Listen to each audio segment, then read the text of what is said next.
د ښځو دې خرچو ته کېناسته دا مناسب کار نه دی. سړي له پکار دی چې خپله منډه وهي، خپله خرچه کوي، خپل کوري.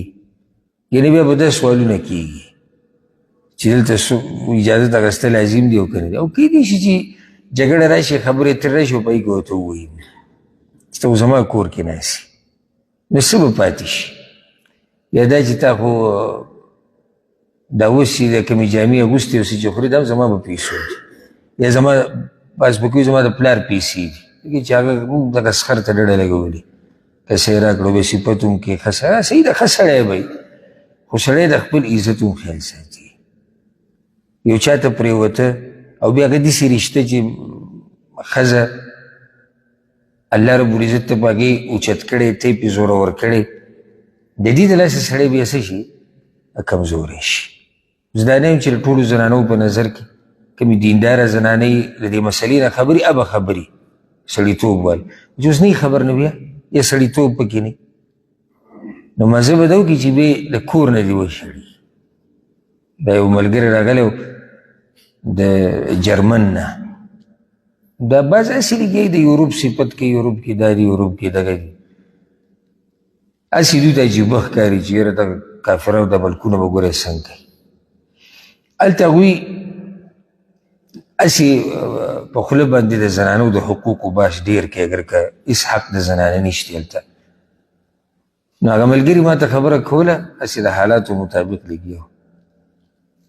یو زموږ خپل یو پښتن په جرمن کې وي، هغه ما ولیدو، سهار هم بهر دی، ماسپښین مې ولیدو، بیا مې ماښام هم ولیدو، شپې مې ولیدو، سړی بهر ګرځي را ګرځي.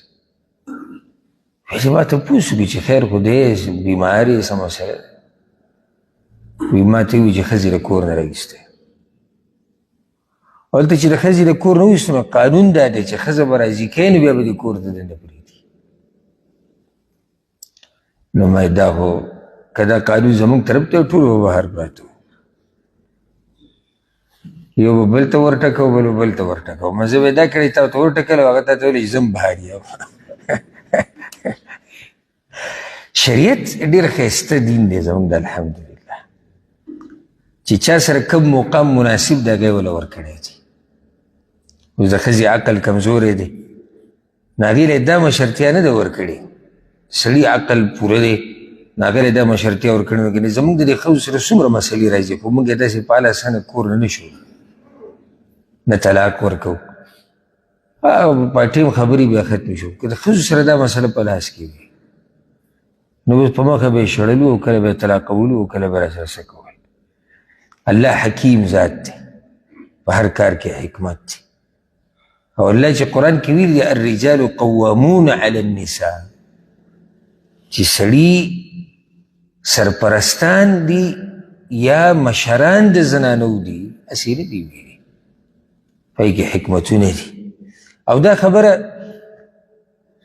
دغه خلک هم مني کوم چې وایي چې اسلام ظلم کړی ولیاذ بالله زنانو سره، هغوی هم مني.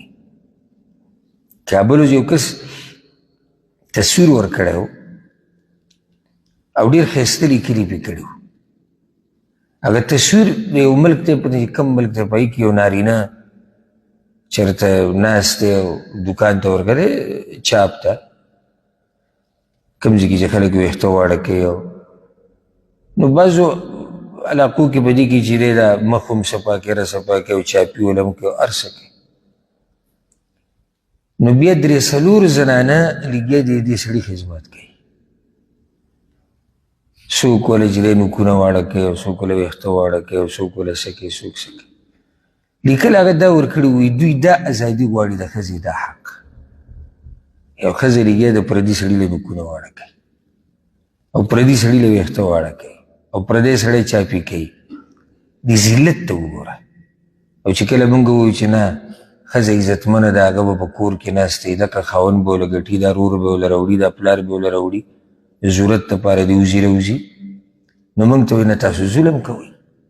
اصل کې دوی د زنانه دپاره عزت نه غواړي، زنانه دپاره څه غواړي؟ ذلت غواړي. زموږ زنانه خو الحمدلله دومره عزتمنې دي چې پردي سړي ته نږدې کېده پرېږده، پردی سړی ورته په بد نظر کتی نه شي. اول هغه لس پیرې سوچ کوي چې وګورم او که نه الا دا چې زنانه په خپله بې عزتۍ هغه جدا خبره ده. الله دې زموږ په حال